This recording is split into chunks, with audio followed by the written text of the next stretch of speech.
What is going on, my specialist SPC here, and welcome to the second episode of the Midwest Cantina podcast. So, really quick, you guys, I want to thank everybody who popped by the previous podcast, and I got an overwhelming amount of love and support. Even throughout the day, I've been getting a couple of messages saying that I actually did a pretty good job. So I'm glad this is actually going as well as it is. So thank you, everybody who has been supporting me. So, guys, unfortunately, today's podcast is going to be more, I want to not really say like a negative video, but at the same time, it needs to be discussed because there are so many different problems, so many different issues involving this very franchise in Star Wars. Of course, that being the toxic fan base. Now, of course, I'm going to be talking about a bunch of different things in this podcast, giving my overall thoughts on things. And I know there might be some things in here some people might disagree with, which is okay. If you guys want to voice your opinion on something that I say, I want to have a lively conversation down in the comments or in the chat. Because everybody is entitled to their own opinion, and I respect that completely. So, this all starts back kind of where my previous podcast was at before. And that is, of course, when George Lucas sold Star Wars back in 2012, and it was announced that Kathleen Kennedy and Disney were going to be producing new Star Wars films. Of course, most of the films have either been received very well by fans, or there have been, of course, the topic of this very thing, very negative thoughts. And of course, obviously, I'm sure while you're listening, you can definitively think of one specific film, which we will be definitely getting into in depth in this podcast. Of course, obviously, we're going to kick things off by talking about how everybody received The Force Awakens. Now, as you guys all know, I talked about it yesterday, that The Force Awakens is definitely my favorite of the Disney movies. I just think it's very well paced. I really enjoy all of it. It's fun. It's exciting. Every time I rewatch the film, I get the exact same emotions I did. And of course, as I talked about yesterday as well, it was my overall best and favorite movie theater moment and experience. Of course, obviously, the problems with that film that everybody says that it's a retreading of A New Hope. Which, again, I'm not going to disagree. There are definitely a lot of similarities between it. But as I said yesterday in the previous one, that J.J. Abrams and Disney wanted to give us something we were familiar with to kind of kick things off here with this new era of Disney Star Wars. Which, again, I really think that J.J. Abrams nailed it on the head. I actually really like all the characters in The Force Awakens. There is not a single character I have any problems with. I like Rey, and of course we'll definitely be getting into her and her character development and everything in this podcast. I like Finn in this. Personally, to me, this is probably where some definitive comments are probably going to be made in the comments section and everything, but I personally think that Kylo Ren is the overall best character in this new sequel trilogy era. I really do. I liked Snoke in this because, of course, when he first came on, he was very, mysterious. Nobody really knew who he was, what he was about. It was a little hit or miss with me at first for General Hux, and I was really curious as well with Phasma. Of course, that is also one of my more negatives, unfortunately, about The Force Awakens, as much as I love the film. But I know that is where the multiple problems are with the film, is that the biggest problems for fans, I know, was, of course, Rey, as we were just discussing. Everybody automatically likes to go to, she's a Mary Sue. She doesn't have any character development. She just becomes more and more powerful with the Force throughout the film. People have a problem that Finn was actually not the Jedi, the Force user, the Force sensitive, however you want to word it, for The Force Awakens, as it was shown and teased in the trailers. But that is also one of the things I liked about the film, was the fact that they really showed us something we weren't expecting. And of course, you first realize that Rey is actually the Force sensitive when, of course, she's in that interrogation room with the Stormtrooper played by Daniel Craig, and she uses the Jedi mind trick to get herself out of that situation. And I know a lot of people didn't like Kylo Ren because he's a wannabe Vader. He's a whiny emo kid, however you want to word it. He throws temper tantrums over the littlest things, lights up his lightsaber, and just starts destroying every and anything around him. And again, Snoke, very mysterious. We don't know a lot about him. Even in the following film, The Last Jedi, we don't get a lot of backstory about him. And again, the biggest problem that the toxic fan base has is it's a retreading of A New Hope. It's just A New Hope reskinned. Again, if they would have made something completely different, especially tying it into the Skywalker saga like they did, fans may not have received it very well. I am honestly, the way things have been going, I know I've only talked about the first film, but I want to get this comment out of the way. I really feel like no matter what Disney makes, that there's always going to be people who don't receive it well. There's going to be people who flat out, ever since The Last Jedi, don't want to watch Disney Star Wars anymore. There's so many people who just want to say, I'm done with Disney. I'm done with Star Wars.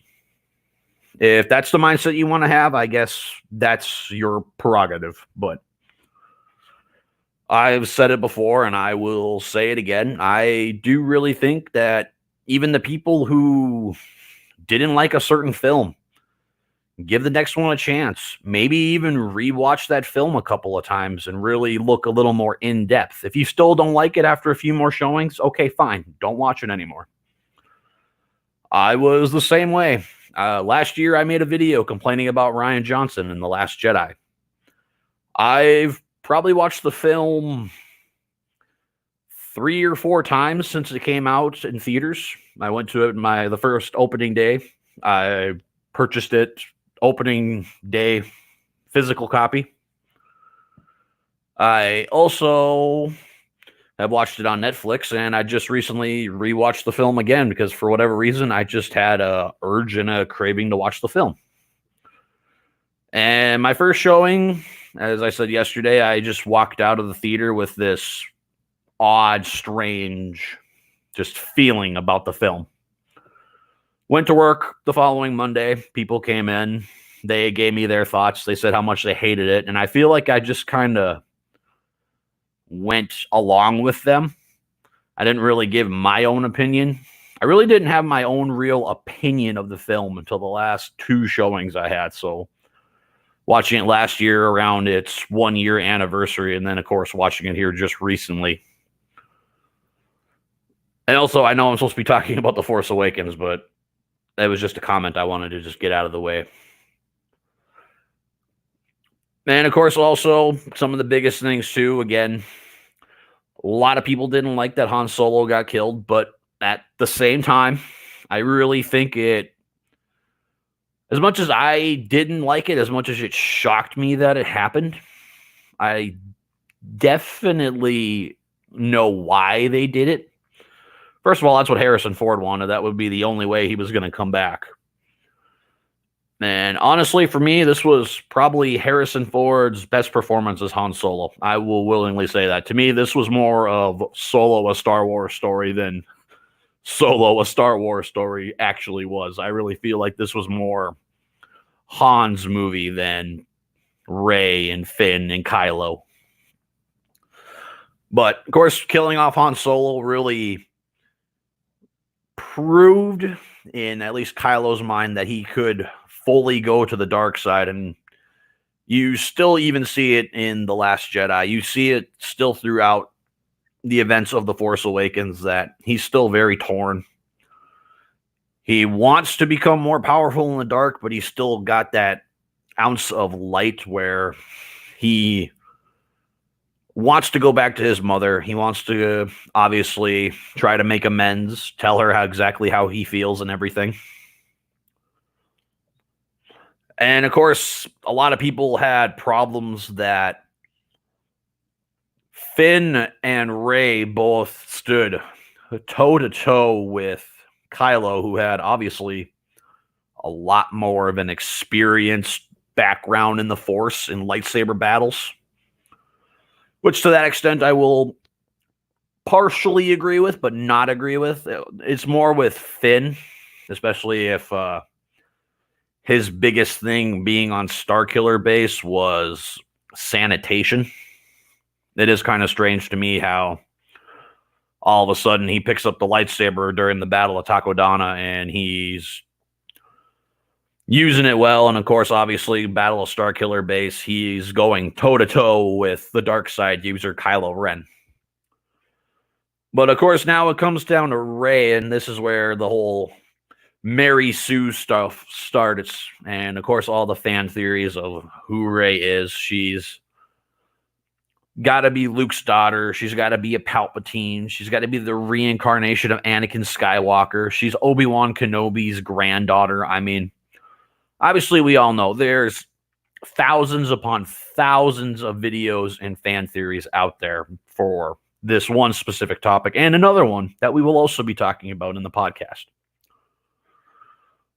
But during her times on Jakku, where she gets dropped off when she's about 4 or 5, so about 14, 15 years, she's basically by herself, fending for herself.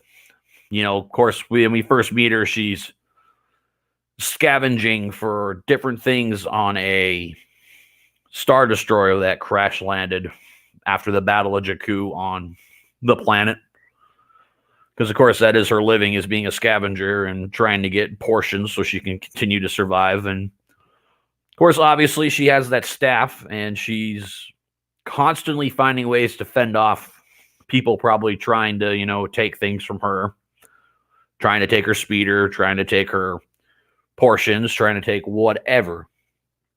And, of course, obviously, she has to learn to defend herself. And a lot of people like to say, well, a staff is different from a lightsaber. Yes and no. If you honestly can learn how to use one weapon, it's vastly widened to the amount of things you can probably do. Now, of course, you guys, now we get to Rogue One, a Star Wars story. The very first standalone film we have gotten, period. Globally, I never really hear a lot of negative thoughts, except for the characters. It's more the characters that people had problems with throughout this film. A lot of people actually didn't like Jyn Erso. They thought she was just a boring, bland character who just got thrown into this mix, and she ends up just going on this adventure and ends up being the hero at the end. Of course, the whole big overpowered women, or however you want to word it, the women's movement in Star Wars. vastly big problem, of course, the first 3 films of the franchise. But she doesn't really have a lot of character development. She's a bland, boring character. I voiced my opinion about Cassian Andor. I've never really been a fan of him. I definitely think deep down, obviously, you have to look at him and think he's a very conflicted character. There are certain aspects and things he wants to do, but of course he has to do what the rebellion tells him because it's just what he has to do in order to survive. Some other characters that actually get praised highly, of course, the droid K2SO, the big, huge comedy relief for the film.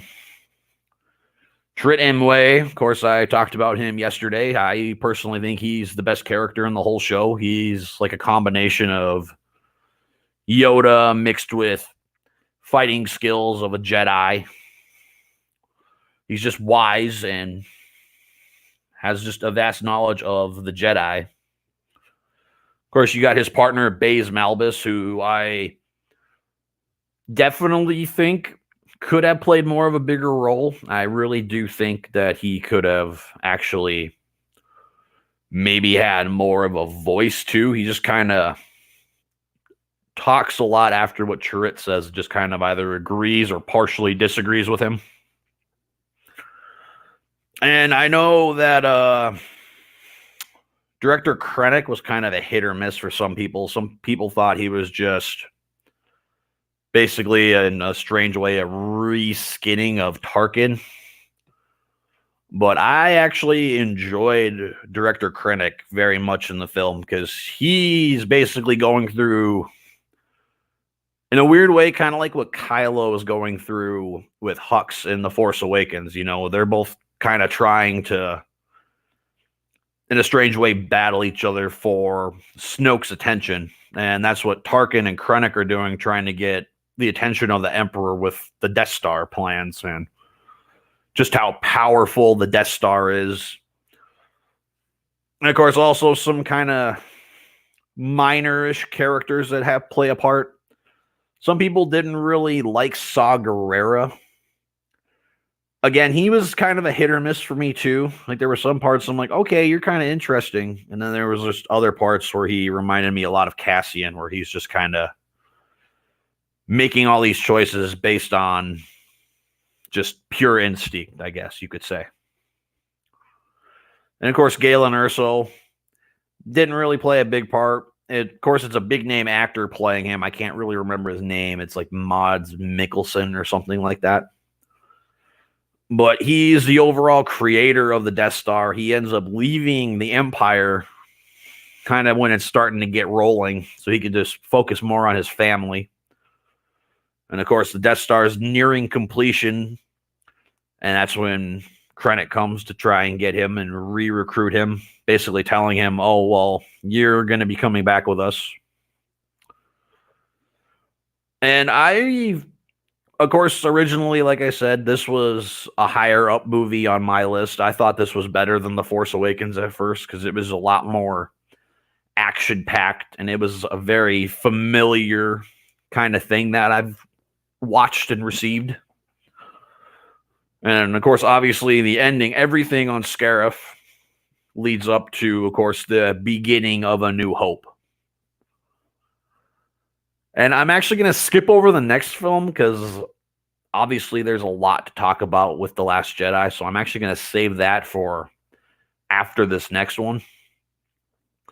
So instead, we're going to jump into Solo, a Star Wars story, a film that nobody honestly wanted.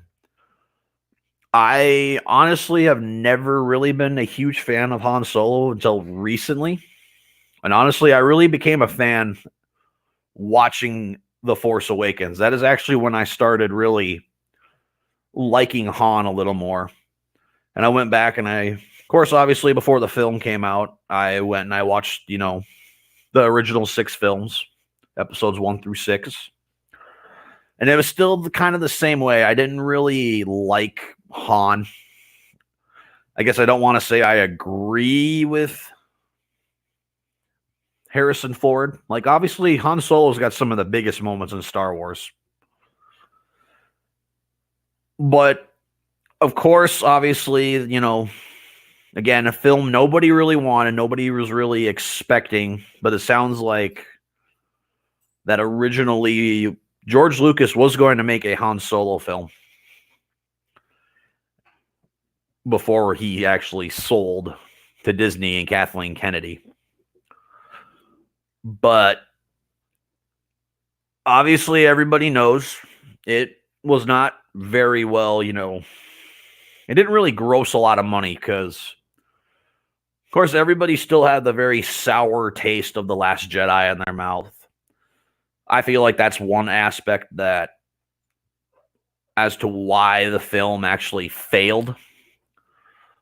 I also still believe, too, I know a lot of people will just say because the quote-unquote fandom menace ruined everybody's expectations for the film. I don't agree with that.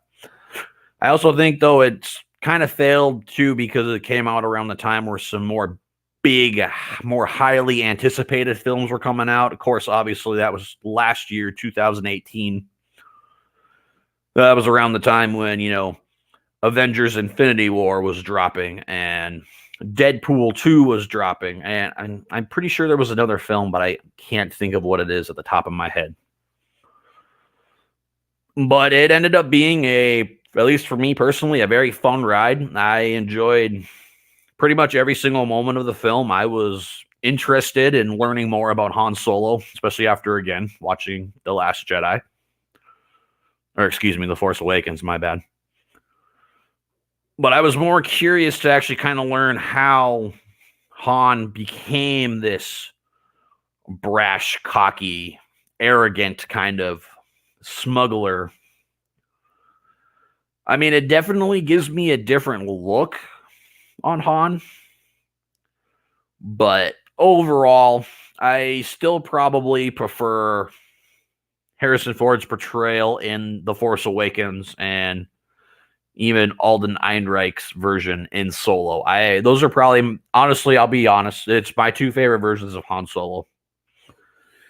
If a lot of you guys like Han Solo from A New Hope, that's fine. If you like him from every single film he's been in, that's fine too.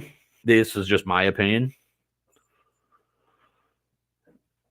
And now, guys, it is time to get into the toxic fan base when it comes to The Last Jedi. Now, as I stated earlier, after first watching the film and really thinking about it, over the last 2 years, I'm the middle guy. I will willingly say that. I'm the middle guy. There are aspects of the film I like, there are aspects of the film I don't like. And believe me, I've watched hundreds of videos of people either quote unquote defending or praising The Last Jedi. And I sit there and I watch and I really try to listen. I try to look at it from their perspective. Unfortunately, I just have a difference of opinion of the film. Of course, obviously, the film did well in the box office and a lot of people loved it. I can't remember what the score is. I think it's like 90% or something like that. It's like an upper 90s. But of course, a lot of people like to automatically say, this is the film that ultimately destroyed the fandom. And again, I said this a year ago, in all honesty. But again, after really just taking my time thinking about it, especially now the hype of the Rise of Skywalker, and of course, obviously, we're 2 weeks away from the film. And everything is starting back up. There's people who are already bashing the movie. They're hoping and praying that this movie is going to fail and that George Lucas is going to buy Star Wars back, which I know for sure is not going to happen because the prequels were not very well received either. I know at first when the film came out, The Phantom Menace, people were in love with it. People said it was probably the best Star Wars made. And of course, obviously, you have a lot of people who didn't like it. To me, it's not the worst Star Wars movie made, but it's definitely for me, of course, as a child, I was so excited. I can still remember getting all sorts of action figures and collectibles and cups, and even I can still vaguely remember this, that Pepsi and Mountain Dew actually put Star Wars characters from, of course, episode 1 and then episode 4, 5, and 6. They put them all on the cans. So my dad is a huge Mountain Dew drinker. I know that has really like nothing to do with this. I know it's just kind of an odd topic to talk about, but I pretty much had to like beg him to buy soda. Like every time we went to the store, like, oh, Dad, we need to get soda. We need to get soda, just so I could collect the cans. Heck, I still remember going to KFC a bunch because they had like their version of like Happy Meal toys, like kids' meal toys. They had all sorts of different toys regarding the Phantom Menace. I still remember even getting the collectible cups. I had Queen Amidala, I had Jar Jar, I had, I can't remember his name, but the General Gungan, I had him on a cup. And I even remember having little like kid coffee cups, I guess you could say, of naked C-3PO and pod racing Anakin. Anyway, kind of get back on the actual topic itself. People didn't like it because, again, like it had probably one of the best lightsaber duels ever. Like that's probably one of the biggest reasons why people really accepted it as well as they did. That's why it did so well for a lot of fans. Because the Duel of Fates was probably the best scene in the entire film. The pod racing scene was awesome. We've never seen anything like that in the original trilogy, so it was something brand new that everybody could actually enjoy. And they also gave us more interesting characters. They gave us a more in-depth look of the Jedi. Of course, we get to meet a young Obi-Wan Kenobi and his master, Qui-Gon. You actually get to see how the Jedi actually used to, do their business, I guess you could say. And you actually get a more, like, diplomatic in-look of how the galaxy is run.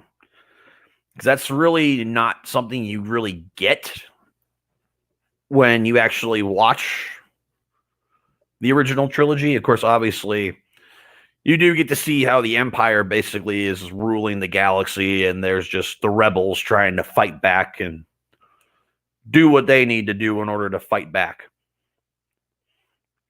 But ultimately, that is where the toxic fan base honestly started. It didn't start with these new films. It started way back in 1999. Because it's very well talked about that the prequels were not received very well. I will still say it. The Attack of the Clones is still, to me, the weakest of the Star Wars movies. I know a lot of people want to put The Last Jedi down there. I know a lot of people want to put Solo down there. I know everybody's got their opinion as to what's the weakest Star Wars film. But I really feel like it's Attack of the Clones because, as I stated in the previous podcast, it's more of a love story than Star Wars. I mean, you do get, your epic Star Wars moments. You get everything on Geonosis. And I could still remember that vaguely in the trailer. That's the one scene that stands out, is when the clone troopers are all shooting their blasters and there's just the dust going around them. That's what vaguely stands out to me the most. But other than that, it's all weird, cringy moments with Anakin and Padme. Anakin sitting there, touching her, talking about her skin, saying all these weird, as again, cringy things that he's saying, the moments they're sharing. And honestly, to me, has the worst character in the entire franchise, which to me is honestly Episode 2 Anakin. Because to me, he's definitely a weaker character than Kylo Ren is. That's my opinion right there. He throws more of a fit than Kylo does. Kylo just doesn't go around, throwing things and blaming everybody else. He just I will say he will willingly throw a fit, but he will go and he will actually settle the problem where, of course, honestly, Anakin, when his mother died at the Tusken Raider camp, he just went on a onslaught. He went and slaughtered all the Tusken Raiders. And then you get to Episode 3, which I think a vast majority of Star Wars fans can probably agree is the most, I guess not the most, but probably the best of the prequels, Episode 3, Revenge of the Sith. And then, of course, we got that huge gap where we didn't get movies for a good 10 years. But anyway, to get back to The Last Jedi, of course, the problems that people had, how powerful Rey was throughout the entirety of the film, how she basically is just getting more and more powerful with little to no training at all. And we're going to circle back to that very same topic here in a couple of minutes. Even a part that I don't agree with, killing off Snoke. I really do think Snoke should have survived. I know after really watching and thinking about it, it makes sense, though, killing Snoke, because Kylo can quit being under Snoke, and he can just be his own master in a weird way, and he can advance even farther through his training, which I still, even to this day, think about it, because at the end of The Force Awakens, Snoke tells Hux to go find Kylo to complete his training. And I really feel like that was part of his training to really get him to fully, I guess in a weird way, seduce himself to the dark side of the Force, to really bring out that inner Vader. I know Canto Bight is not a very well received part of The Last Jedi either. I really thought it was actually going to be an interesting scene. Me and a lot of other fans, I'm sure, were expecting more of Cloud City.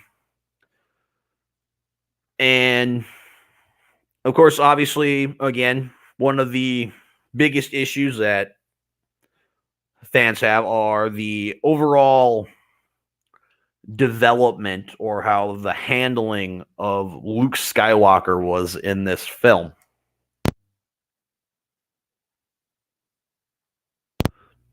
Which, again, I try to look at it from a different perspective. Again, I've watched hundreds upon hundreds of videos on this very same topic about Luke Skywalker. Apparently, it makes a lot of sense, but for me, I know Mark Hamill did have a problem with the way Rian Johnson wrote Luke. He has worded it in many different interviews that that's not Luke Skywalker, that's Jake Skywalker. But then you watch it a little bit more, he said he came to respect Johnson's opinion, I guess, or the way that Luke was actually wrote. But I still feel like I wanted to see Luke from Return of the Jedi. He just, stands right up. He's willing to train Rey. and he ends up seeing himself inside of her. And he doesn't want her to fall to, different things like he did. Fortunately, that's not the Luke we got. The Luke we got cut himself off from the Force. He wanted absolutely nothing to do with anything. He went to Octo to die, basically. And to me, that's not Luke Skywalker. Luke Skywalker would maybe go there, reflect on himself, meditate, train, do whatever he had to do, and he would get right back into the fight. And also, again, I know, of course, now we're going to get into the two biggest problems with the film. Of course, obviously, as I stated earlier, Rey. There was still all the fan theories going around. And I know that was one of the bigger problems that Rian Johnson had, was everybody was doing their fan theories. As I stated earlier, that she's Luke's daughter. She's the reincarnation of Anakin. She's a Palpatine, a Kenobi. She's a this, she's a that. I will admit and really respect the fact that Rey is a nobody. I actually do like that concept. I really don't want Rey to be related to anybody.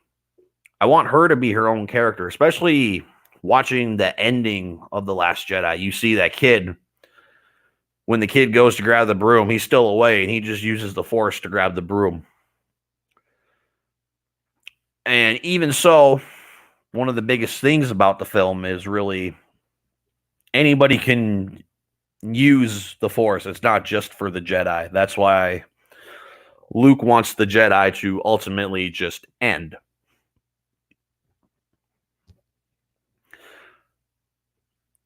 But it's the fact that everybody has a problem that she's, quote unquote, a Mary Sue. How she continues to develop all these new, more powerful Force abilities, and she's not getting any training.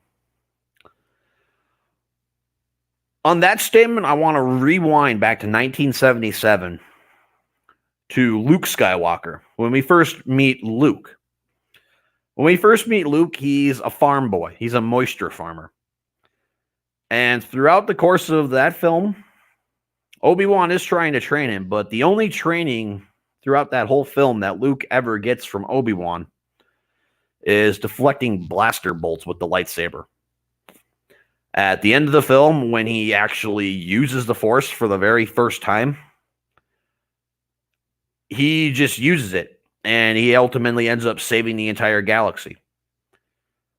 Fast forward to Empire Strikes Back. As of now, we don't know. Maybe some people know. I guess right now I don't. Luke doesn't get any other training because, of course, Obi-Wan sacrificed himself to ultimately save Luke and get him out of there. But you see Luke actually use the Force to get his lightsaber after the Wampa ends up taking him into that cavern.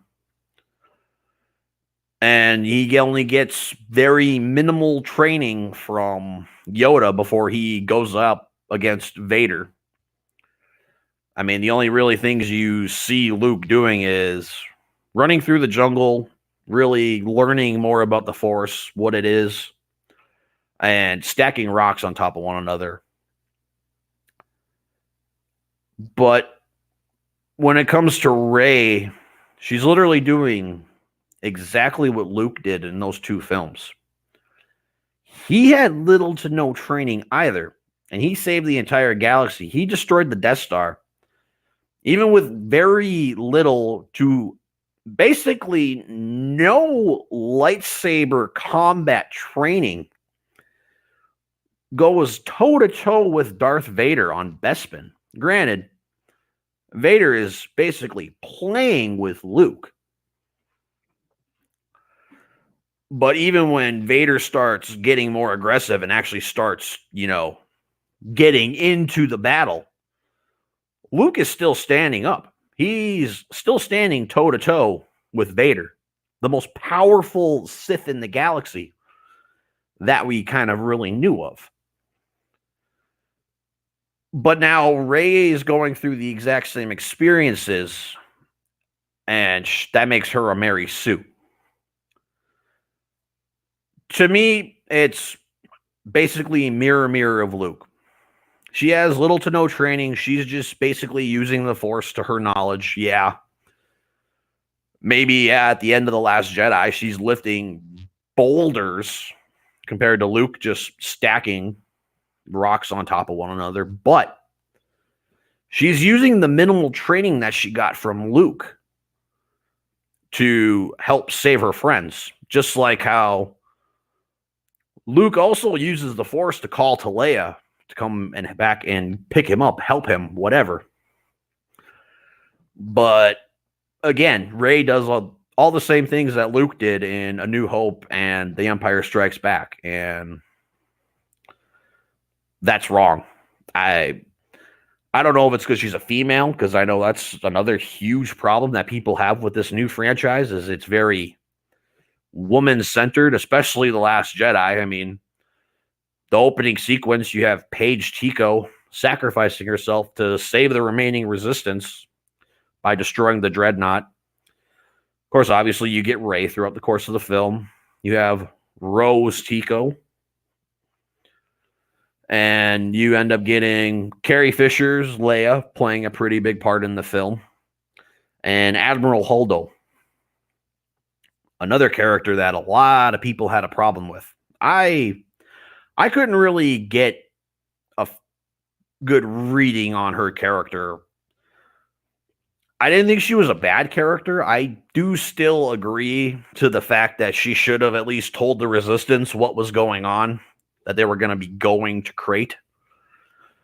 And I really just don't think she should have kept it to herself, because everybody was starting to lose hope. To me, I think if she would have actually told, Poe, told the remaining Resistance that we're going to Crate, we're going to be going to the Rebel base there, we're going to be calling out to any and all supporters that we have. Of course, obviously, that doesn't happen. Of course, one of the biggest problems that a lot of people had is apparently Carrie Fisher was very disrespected in this film. They teased us thinking that we were going to lose her in the bombing run. But then she ultimately uses the Force to bring herself back into the ship. My jaw dropped when I first saw that, but after seeing it again, to me personally, I guess it still doesn't really make a lot of sense. But it still just annoys me that the lead character, Rey, just gets trashed constantly by fans. Again, she's a Mary Sue. She's too powerful with the Force. Again, Luke had little to no training throughout the course of the first Star Wars and Empire Strikes Back. And again, he used the Force to destroy the Death Star. He stood toe-to-toe with Darth Vader throughout a vast majority of the battle. I just think Rey is a very... I don't even know how I want to really word it. I don't want to say like underdog, but I know she's a very divisive character for a lot of people. Again, I like Rey. I'm actually really excited to see, because about a year is passing since we last see her in The Last Jedi, when we get to see her again in The Rise of Skywalker. I do want to see how well her training has gone. But again, I don't want to have like a huge montage of everything she's done. I am more curious to see if maybe Leia took over the reins for Luke and trying to train Rey and what she knows, because it was said that she has been trained by Luke very minimally in the Force.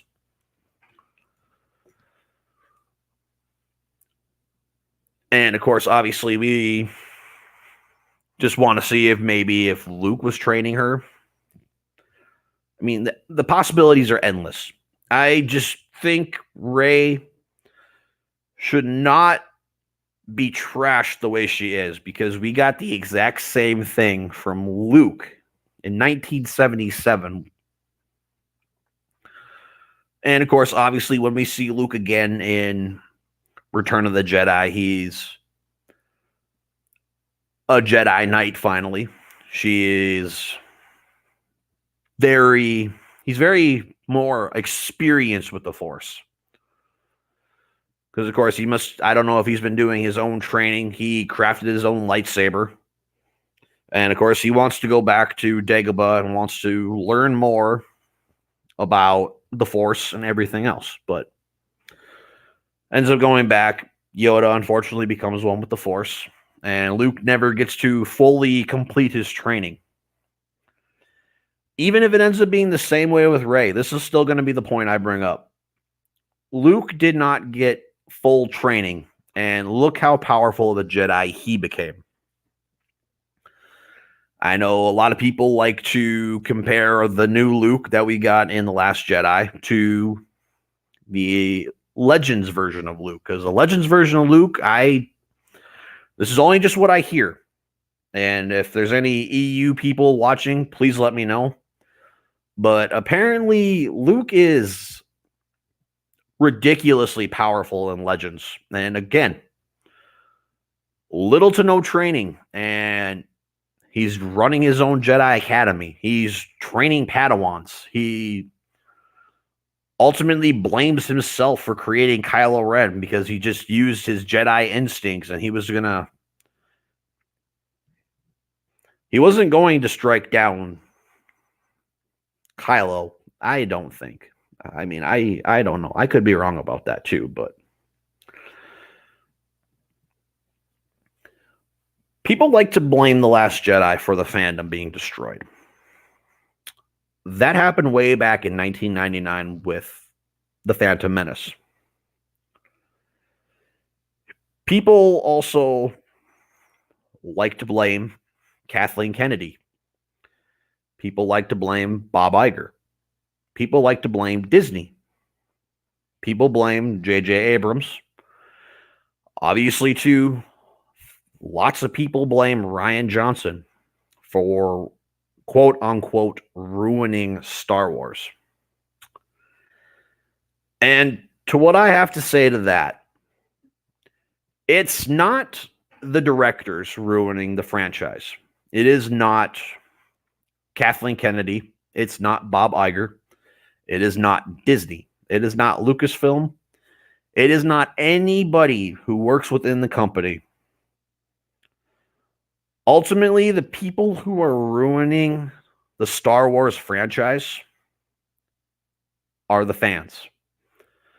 The fans are ultimately the ones who critique these films. It's us as fans who give our constant feedback on these films. Millions of people didn't like The Last Jedi. People trashed on it. A lot of people say it's the worst film ever made. And to that I say no. I don't agree with that 100%. I definitely have it lower on my list than probably maybe even some of you guys do.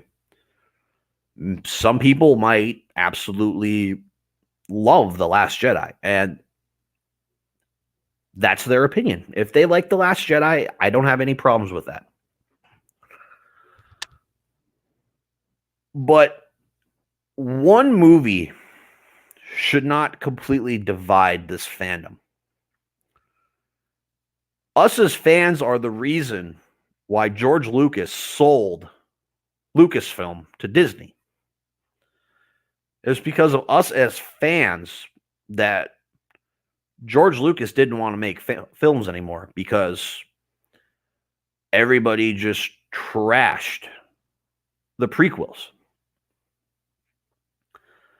It's us as fans that made the actor who played Jar Jar Binks, and I can't remember what his name is. I think it's like Ahmed or something.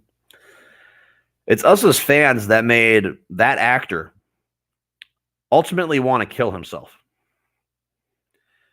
He hit a dark point in time because so many people were saying that Jar Jar Binks was horrible, that he was acted horribly, and that once people found out who actually played him, they sent him hate mail saying he was the worst character. You should do this. He should not have done that. And he ultimately wanted to take his own life. It's because of us as fans that you don't see Jake Lloyd, who played Anakin Skywalker in episode 1. That's why you don't see him. Because he also went to some dark parts of his life. It's us as fans who made Kelly Marie Tran, who plays Rose Tico in The Last Jedi, completely shut herself off from social media because people are just talking trash about her. While I will say I don't like Jar Jar Binks as a character, I didn't really care much for Anakin Skywalker as a character. I didn't really care for Rose Tico as a character. I am not going to trash the people who basically, in a sense, put their heart and soul into playing these characters. Kelly Marie Tran is coming back in The Last Jedi to play Rose Tico once again. I am not saying that she acted bad. I am just saying it, to me, was not a very well-developed character. I didn't like Jake Lloyd playing Anakin because I just thought he was too whiny. And, of course, obviously, I know he's supposed to be a child in the film, but he's just too whiny, basically. And Jar Jar, I know Jar Jar was just more meant for kids. When I first was growing up watching Jar Jar, yeah, I liked him. But the older and older I got, I just didn't really care much for him. It's us as fans that make people end up going to these darker places. Again, the guy who played Jar Jar Binks considered taking his own life. He has willingly said that in an interview. If you don't like a film, just say you don't like the film. Just say you don't like a character. You don't need to hop on social media, and you don't need to be trashing the actor who took the time out of their life to play this character, to bring enjoyment to us. A lot of people like to defend Rose Tico. That's fine. If people liked Rose Tico, that is their prerogative. I just didn't think she was a very strong character. I thought she was just weak. I just thought she was a little annoying, and I just didn't see her really playing a huge part in the movie. I don't say that Kelly Marie Tran did a bad job. She just did what she was told to do, and it was more of a character thing than an actor thing. Where there are actors I've seen in movies where I think that they were the wrong choice. When Batman versus Superman came out, I rolled my eyes when I heard that Ben Affleck was going to be Batman. And ultimately, I'm probably one of the few people in the entire world who actually enjoyed Batman versus Superman, and I actually thought Ben Affleck did an awesome job as Bruce Wayne and Batman. Now, I won't say he's my favorite Batman of all time, but I thought with what we were given was pretty well done. Again, just like Kelly Marie Tran, Ahmed, Jake Lloyd, they did what they were told to do. They were just given weak character roles, unfortunately. It's ultimately us as fans who are destroying the franchise. It's not Disney. It's not Kathleen Kennedy. It's not Rian Johnson. It's us. And that's unfortunately something that a lot of people will never admit. Everybody wants to just automatically go to Disney and blame them why this franchise is failing.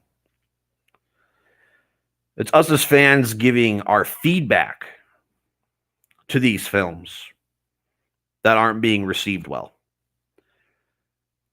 Again, people commented that The Last Jedi was a very divisive film and that mistakes were made in the film. The Force Awakens was a retreading of A New Hope. Rogue One was a cast of weak characters with no development. And Solo, A Star Wars Story was a film that nobody wanted to see. These guys take the time out of their lives to bring us pure entertainment. It's guys like J.J. Abrams who basically jumped at the fact that he could make a Star Wars film, and he jumped very hard on it. And the film overall was a success. The first Star Wars film in 10 years, and it was a success. The Last Jedi. Ultimately a success, but divisive upon the fans. People like it, some people hate it.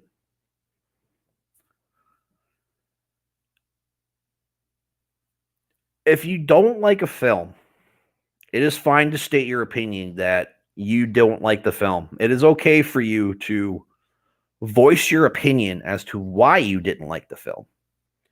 If you didn't like The Last Jedi because that's not Luke Skywalker, that's fine. If you want to point out that you think Rey is a Mary Sue and that she is developing her force powers too far and too fast, that's fine. Everybody in this world, no matter who it is entitled to their own opinion. The unfortunate thing for me is just because certain people hate a film, automatically they want to just trash it like everybody else. If you like The Last Jedi, speak out about it. I've said it before. I've said it a few times in here. I'm the middle guy. There are aspects of The Last Jedi that I thoroughly enjoy. Visually, it's amazing. To me, it's got the best score of any Star Wars film, period. A lot of people didn't like Solo, A Star Wars Story. I thought it was a fun film. A lot of people thought it was a fun film. I think it's very, very underrated. And it's because toxic fans trashed The Last Jedi, so they trashed a lot of people's high hopes for Solo. So people still had that saltiness, still had that sourness from The Last Jedi because of watching people on YouTube talking about how much they hated this film. I know a lot of people in my personal life. They completely trash the Disney Star Wars films. I knew a guy earlier this year. That's all he ever did. His favorite movie is A New Hope. And he despised The Force Awakens because he felt like it was a watered down retread. He absolutely tore apart The Last Jedi. And I tried to tell him the things that I liked, and he's like, wow, really? I'm sorry. And unfortunately, as toxic as it is, it's his opinion. If he wants to stand by it, that's fine. But that is the point I want to get across. Because even right now, The Rise of Skywalker is 2 weeks away. I'm hyped about the film. Millions of people are hyped about the film. There are also millions of people in the world, on the internet, wherever, who are not. They are already trashing the film, and it hasn't even released yet. People ultimately want this film to fail. I said that yesterday. The toxic fans on YouTube ultimately want this movie to fail because they have made possibly hundreds of videos about the rise of Skywalker. And if it's globally successful, then they're just going to have dead videos sitting on their channels. If the toxic fans want to go and experience the film for themselves, that's what they should do. They shouldn't be sitting here making videos, trashing a movie that, for one, is not out. Two, J.J. Abrams is working himself to death to get this film perfect. I talked about it before. For me, personally, if this is going to be the new definitive end of the Skywalker saga, I want this to be Return of the Jedi times 10. I ultimately want this to be the most mind-blowing, the most emotional, the most exciting Star Wars film ever. I'm going to say this too. I want it to be my favorite of the Disney movies. I want it to exceed all the raw emotions I had sitting in that movie theater watching The Force Awakens. I want The Rise of Skywalker to even be better than The Empire Strikes Back. Ultimately, that is how I want this film to be. I want this film to end up being so good that maybe it'll even top my list. I ultimately, me as the Star Wars fan that I am, no matter what, I'm going to see this movie. I am 100% behind and supporting Disney because I've enjoyed basically everything they've put out lately. I've enjoyed, as I've been saying, I know it's a repeat of what I've said before. I've loved The Force Awakens. I love Rogue One. Solo is a good, fun time. The Last Jedi, hit and miss. The Mandalorian is amazing. Battlefront and Battlefront 2 are probably two of the best video games I've ever played, alongside recently Jedi Fallen Order, because it is now a canon story within this version of the Star Wars universe. No matter what, I am supporting the franchise. And that is unfortunately something I wish that these toxic fans would do. If I had enough power, I would love to create my own group, I guess you could say, of just even toxic fans could join. I said it before. No matter what, even the toxic people who have nothing but a negative attitude about everything Disney Star Wars has put out, I still respect the fact that you like Star Wars. To that much, you have earned my respect.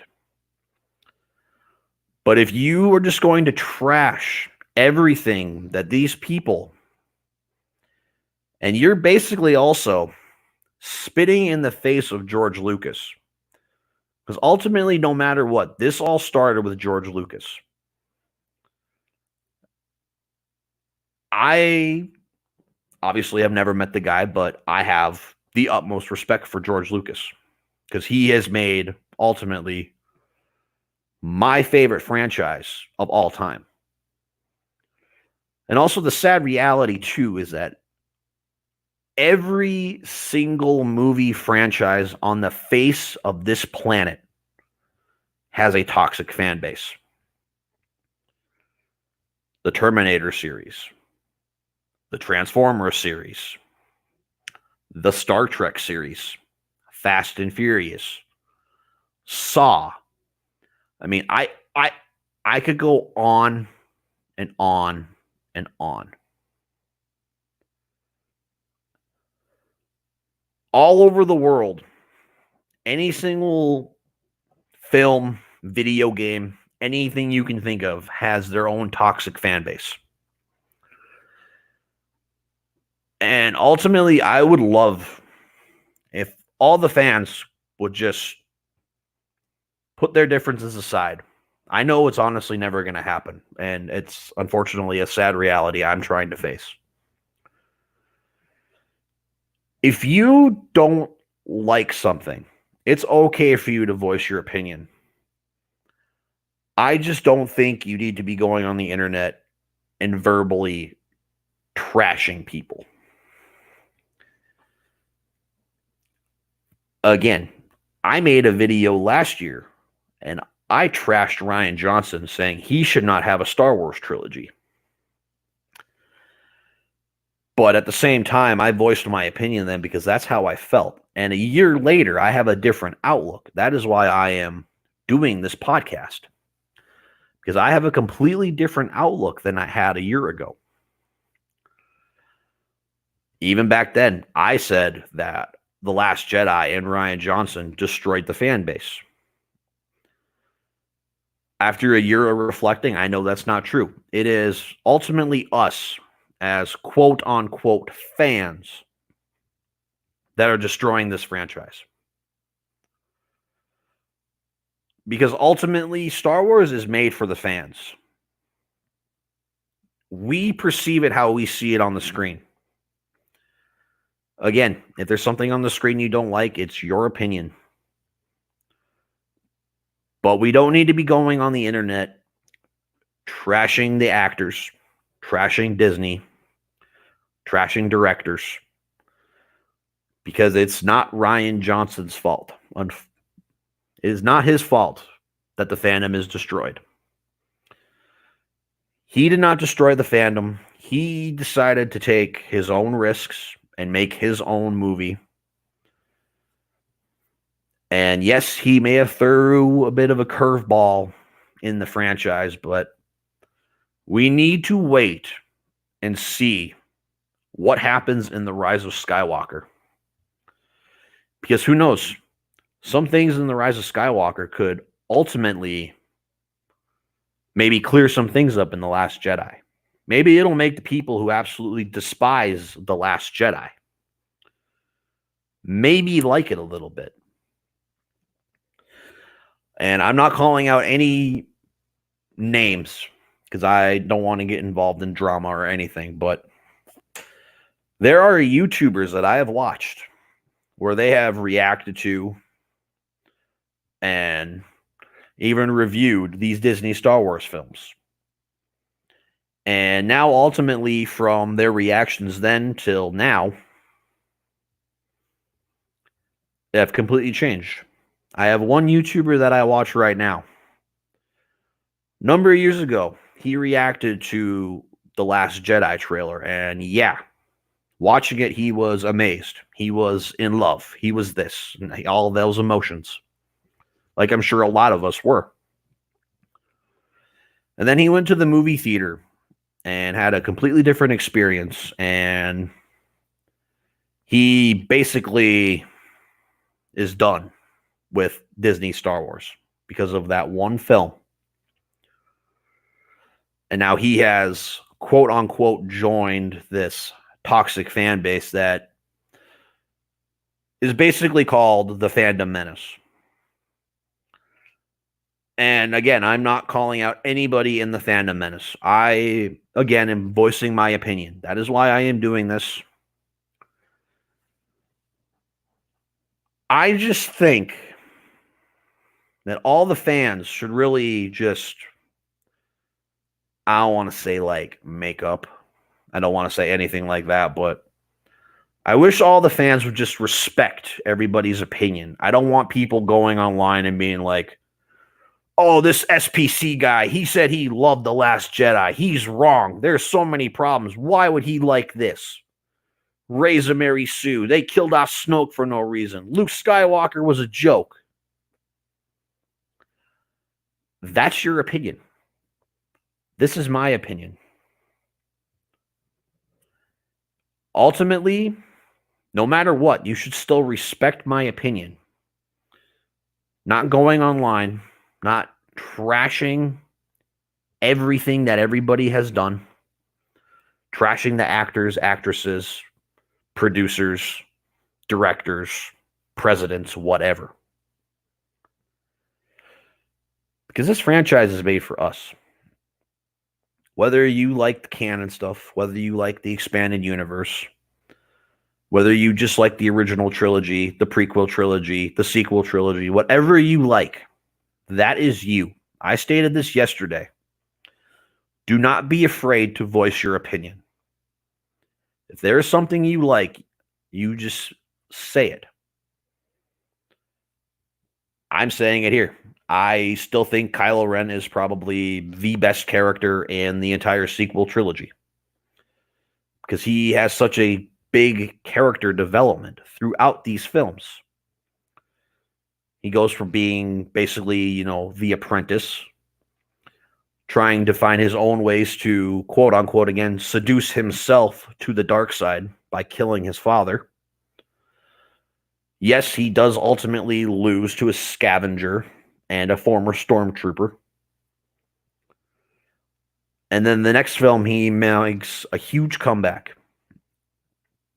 Yes, he is conflicted, but that is what makes Kylo Ren a more unique character. Because of the fact that with Kylo Ren, we actually get to see an actual character development of a dark side user that we've never seen before. I know a lot of you guys are probably going to argue that, what about Darth Vader? Well, when we first meet Darth Vader, he is already a dark side user.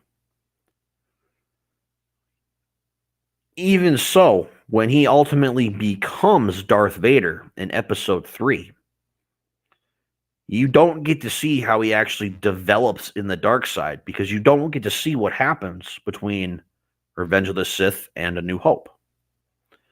Granted, yes, we do get to see him in Rogue One, a Star Wars story, where he ultimately has the show-stealing scene at the end with the hallway scene, but that doesn't entirely show how he's developed within the dark side. Even when we first meet Palpatine, you don't get to see how Palpatine got to where he was.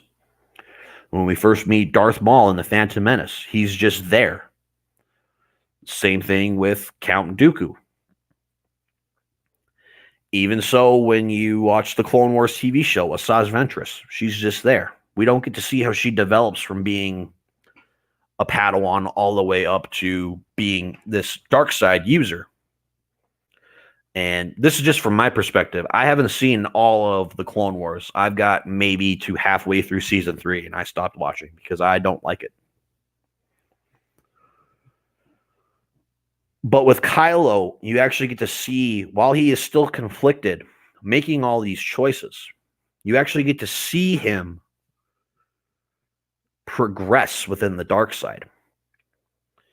I mean, he's basically still an apprentice in The Force Awakens. And then the scene where he kills Snoke with the lightsaber. That's his way of fully progressing himself into the dark side. And I still think that is ultimately what Snoke's quote-unquote training was killing his master to fully seduce himself to the dark side. Of course, obviously, it's the opposite of what happens with Vader at the end of Return of the Jedi. Vader kills Palpatine, but turns back to the light. Of course, obviously, you do get to see a mild progression of Anakin turning into Darth Vader, marching up to the Jedi Temple, killing the Jedi, killing the younglings, and even when he goes to Mustafar, kills the Viceroys, and chokes his pregnant wife, and fights his longtime friend and master. You do get to see throughout that fight his rage build and build. That's why he ended up in the position he was in. Because he thought he was powerful enough to beat Obi-Wan. That's why he made that jump to the high ground and got the rest of his limbs cut off. Where now, the Rise of Skywalker, we get to see how much more Kylo developed since The Last Jedi. Because he even gets slightly more powerful after he kills Snoke. He deems himself the supreme leader. He even goes out. Yes, he is basically trolled by Luke so the Resistance can get away. But again, he is also just like Anakin in that state, that he has that arrogance that he can basically do anything now. I like to see how much wiser he got. I'd like to see how much more powerful he's got and how he's developed as a character. And that is my opinion on that. If people want to just sit here and say that Kylo is a whiny, emo little baby and he's never going to be what Vader was, that's fine. That's your prerogative. The toxic fan base in Star Wars, I honestly would love to see it end. But again, I know it's never going to end. I know it's forever going to be a part of basically the history now of Star Wars, this fandom menace. Because there are thousands, maybe even upon millions of people where they don't like the new Disney stuff. I've even thought about this today. That's another reason I decided to do this podcast today, because I just thought about this today. Would the Disney Star Wars franchise have succeeded more if we didn't involve anybody from the Skywalker saga? If we had just a completely brand new story without Luke, without Han, without Leia, without any of those big legacy characters, would this franchise still succeed? Would these new films be more loved if we didn't get them legacy characters? And ultimately, the answer would still be no.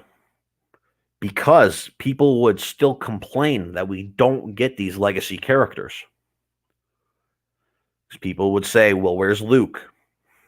Because this girl is Force sensitive. She should be getting trained by Luke. Where's Han Solo? Where's Chewbacca? Where's Leia? Where are all these characters? What have they been up to since the end of Return of the Jedi? Even thinking about it, if they would have made The Mandalorian, that would have been the very first thing that Disney would have made. Because surprisingly, that is right now one of the things that has not got a lot of negativity. The Mandalorian is actually being received very well by the fans. I am absolutely enjoying it. Every episode just gets better. It's another basically treading just like Solo. It's fun. I like how slow-paced it is. We're not constantly jumping into action right away. It's just a fight for survival now, basically, for Mando. Protecting the child. Because he knows it wasn't right trying to get the child, bringing it to the, I don't know what he is, the Imperial officer, we'll just say, I guess, for now. If that might have started the Disney stuff, I feel like people probably wouldn't be as toxic as they are. But again, unfortunately, things have unraveled the way they have. People want J.J. Abrams to go back and retcon everything The Last Jedi did. Everybody wants The Last Jedi to be Legends. People want everything that happened in The Last Jedi just to be a dream that Finn was having while he was unconscious. And that's unfortunately not what's going to happen. I'm going to call it right now. It's not happening.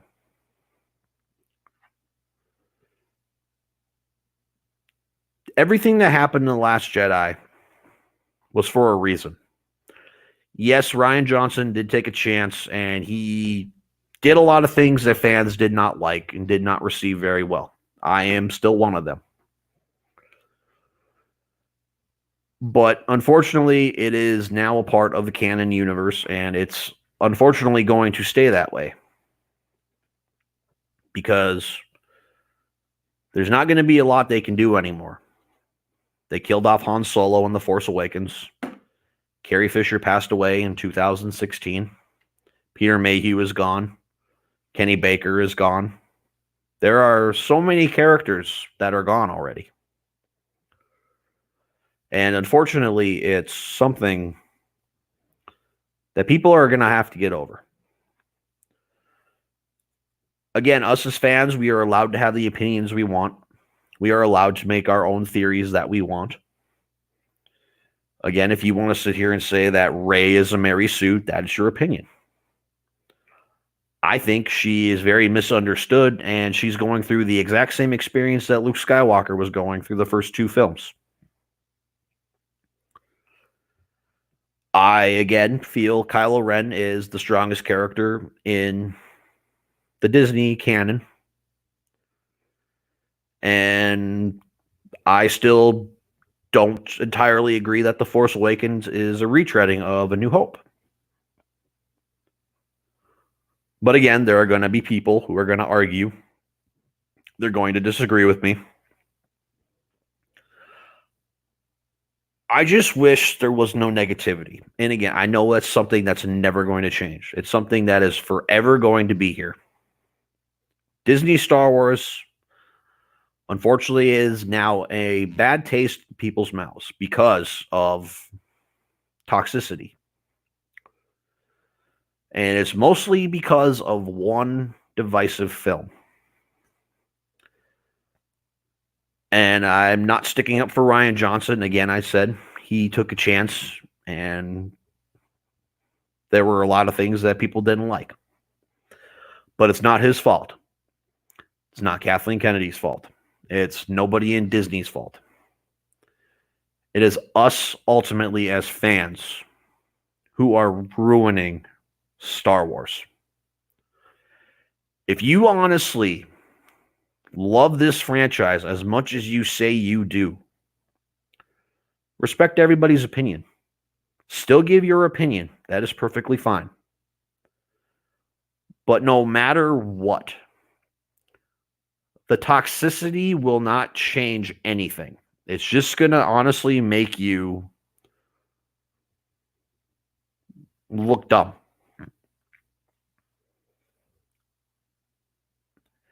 If you want to make nothing but negative videos, personally to me, you should just delete your channel, because it's just, you're not showing respect for the people who are taking time out of their lives, away from their families, filming for months and months on end, writing script, reshooting, spreading out all this negative and false news.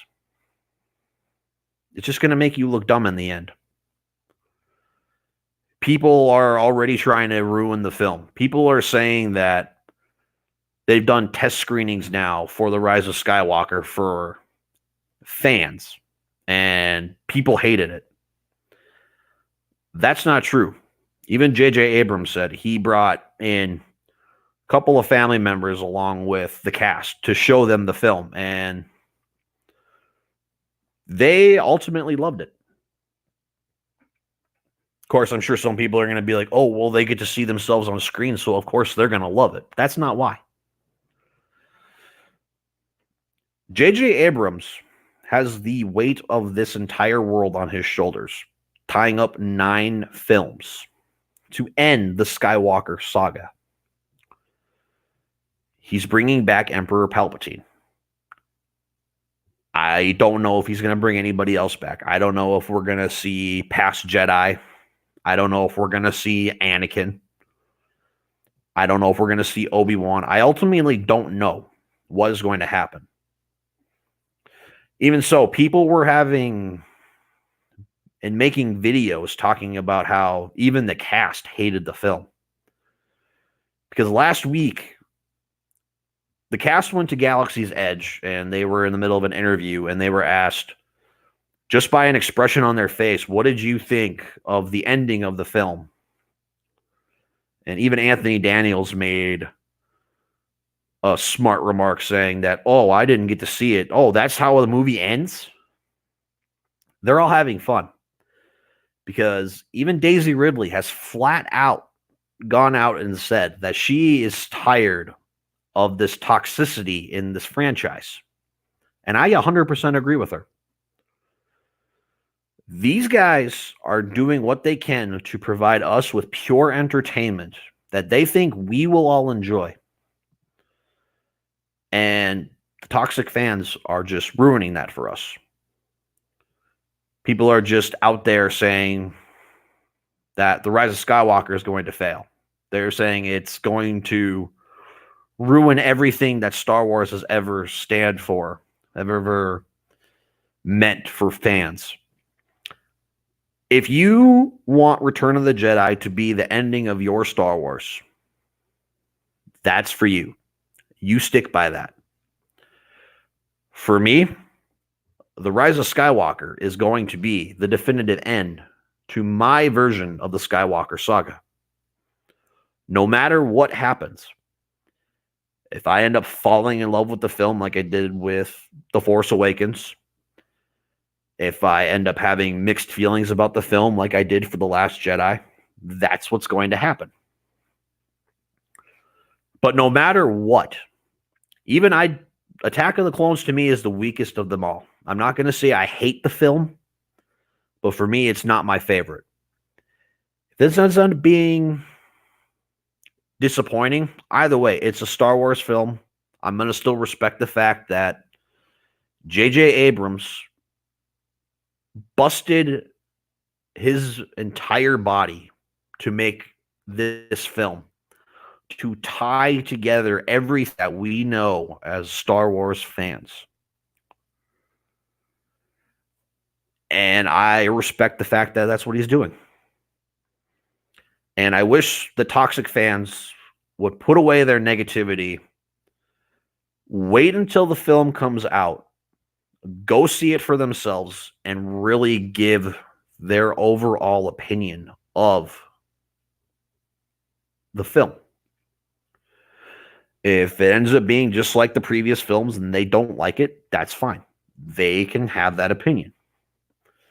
If there are fans out there who love the film, don't make videos trashing people saying that that was the worst film ever and you're wrong. Because it's people like that that are ruining Star Wars. That is why George Lucas sold. That is why he doesn't want to be involved with every and anything Star Wars anymore. Yes, him and JJ have been in talks.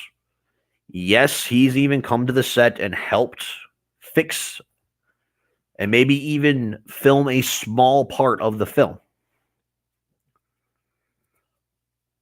But no matter what, it's not George's fault anymore. Everybody is now pointing their fingers to Disney. Disney is ruining Star Wars. Disney is not ruining Star Wars. It's us. I remain positive constantly for this film. I am excited for The Rise of Skywalker. I'm going to say that. If you don't like that I'm saying that, that's fine. If you're excited for The Rise of Skywalker, you stand by that. If you're not excited for it and you don't want to even go see it, then don't even think about it. Don't talk about it. Don't get online, make a video saying that people are going to be dumb to go and waste their money to go see this film.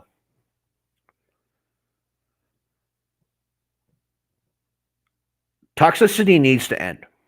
I know it won't, but I'm going to stay hopeful. I'm going to stay strong with the Force and believe that maybe someday it will end. Maybe someday all the fans of Star Wars can come together and just respect the fact that we all love this franchise as an entirety, no matter what version you like. If you like the expanded universe, like the expanded universe. If you like the canon, like the canon. No matter what part of Star Wars you like, you have that amount of respect for me. I don't respect the fact that you want to go all and trash everything that's coming out now. Because you might as well just go to the Skywalker Ranch, open the door, spit in George Lucas's face, turn around, and walk away. Because you are spitting on his vision. Because no matter what, he created this for us. It might be owned by Disney now, but it is still in the vision of George Lucas.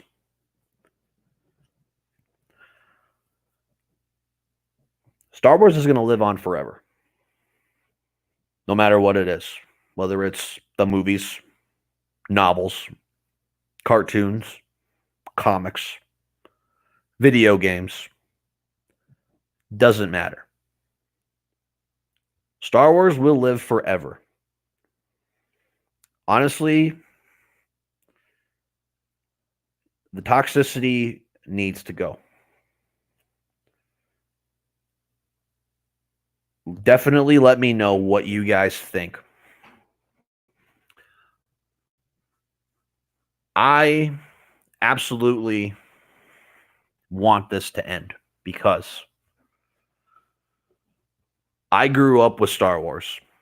It's what keeps me close to my uncle, who I never got to meet. No matter what anybody says about it, I'm sticking by what I like. If they want to tell me I'm wrong, that I have mixed feelings about The Last Jedi being so good, that's fine. Again, things I like, things I don't like in it. I love The Force Awakens. Solo is fun. Rogue One is a good story.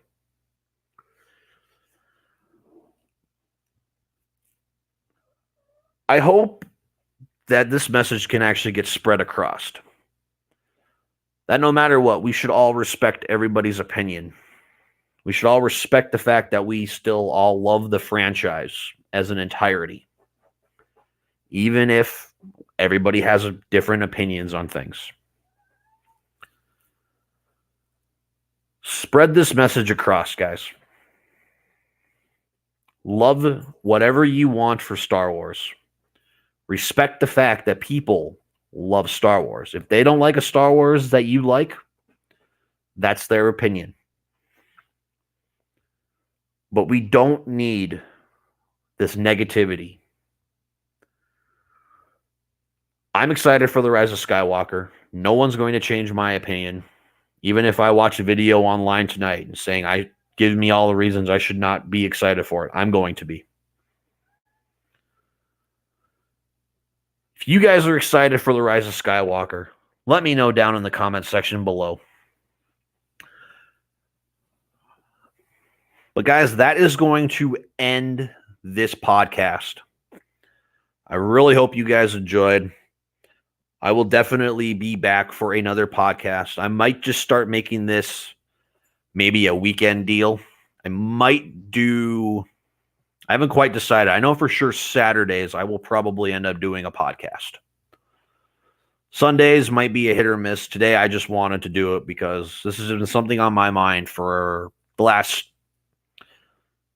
few months since the first trailer for The Rise of Skywalker first came out. It's been something that's been on my mind for a long time. And that's why I decided to do this today. But guys, that is going to do it for the second episode of the Midwest Cantina podcast. I hope you guys enjoyed. Smash that like button if you did. Even if you didn't agree with what I said and you want to smash that thumbs down button, that's fine. Like always, you guys, like, comment, subscribe. See you, and may the Force be with us all.